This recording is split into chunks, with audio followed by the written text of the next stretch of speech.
Assalamualaikum warahmatullahi wabarakatuh. Perkenalkan, nama saya Yusuf dari semester 2 jurusan Pendidikan Agama Islam. Untuk memenuhi tugas mata kuliah Pendidikan Kewarganegaraan, saya membuat video presentasi yang berjudul tentang negara dan konstitusi.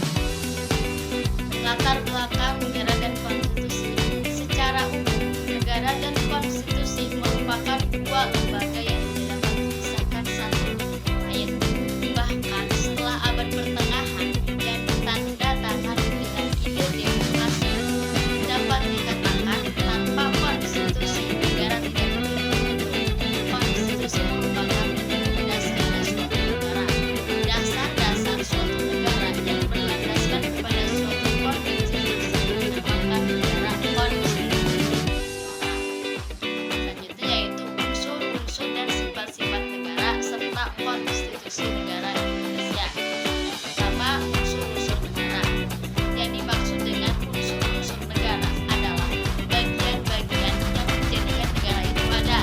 Pada umumnya dapat dikatakan bahwa suatu negara harus memiliki unsur-unsur sebagai berikut.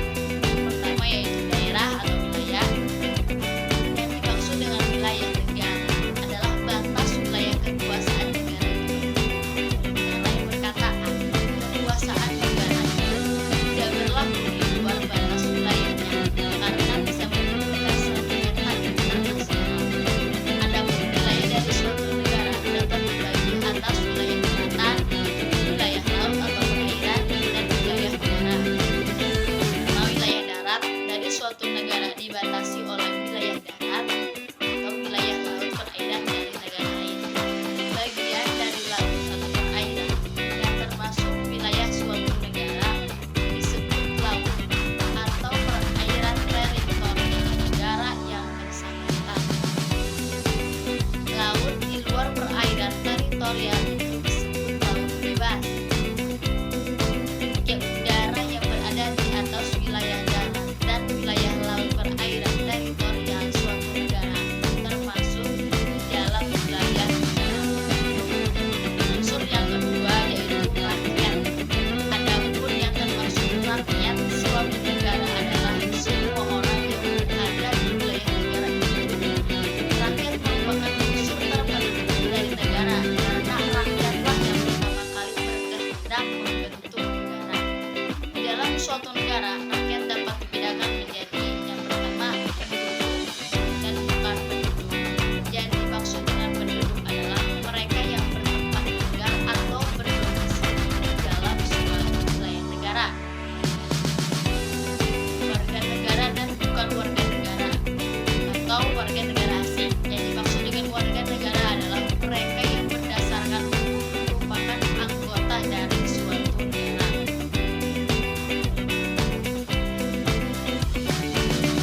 Unsur yang ketiga yaitu pemerintah yang berdaulat. Unsur ketiga dari negara adalah pemerintah yang berdaulat. Pemerintah merupakan alat bagi negara dalam menyelenggarakan segala kepentingannya dan merupakan alat dalam mewujudkan tiga unsur pokok, yaitu adanya rakyat, wilayah, dan pemerintah yang berdaulat.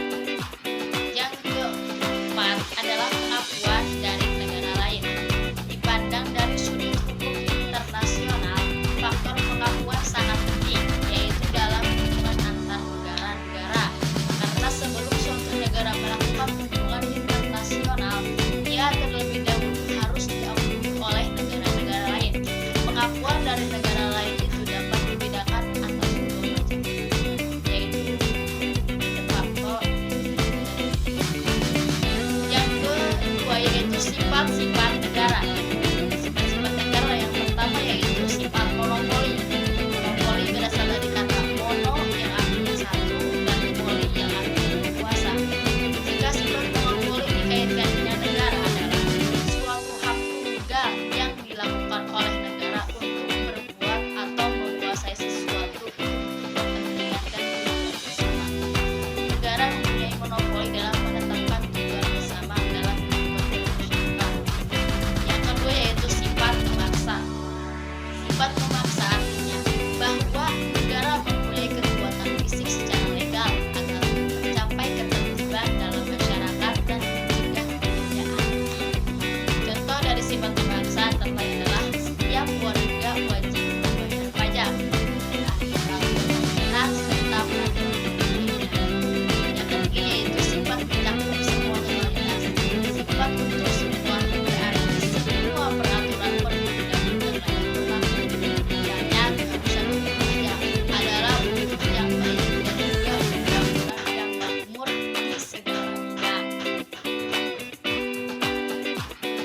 Materi ketiga yaitu Konstitusi Negara Indonesia.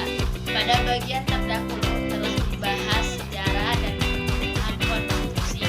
Dan menurut Sri Sumantri, tidak ada satu negara pun yang sekarang ini yang tidak mempunyai konstitusi atau undang-undang dasar. Negara dan konstitusi merupakan dua hal yang tidak dapat dipisahkan satu dengan yang lainnya. Konstitusi Negara Republik Indonesia misalnya yang dikenal dengan Undang-Undang Dasar 1945 yang ditetapkan pada tanggal 18 Agustus 1945 merupakan titik kulminasi bangsa Indonesia dalam perjuangan kemerdekaan. Materi selanjutnya yaitu politik dan strategi nasional serta sistem manajemen nasional. Yang pertama, pengertian politik dan strategi nasional. Pengertian politik dan strategi nasional. Politik nasional adalah asas, haluan, usaha serta kebijaksanaan negara tentang pemberdayaan serta pemberdayaan secara kekuatan nasional untuk mencapai tujuan nasional. Strategi nasional adalah cara melaksanakan politik nasional dalam mencapai sasaran dan tujuan yang ditetapkan oleh politik nasional. Faktor-faktor yang mempengaruhi politik strategi nasional terdiri dari unsur-unsur. Pertama, ideologi dan politik. Potensi ideologi politik merupakan kesatuan dan yang menggambarkan tujuannya bangsa, serta berkesanggupan untuk menolong bangsa-bangsa yang dijajah untuk meraih kemerdekaannya. Yang kedua, faktor ekonomi.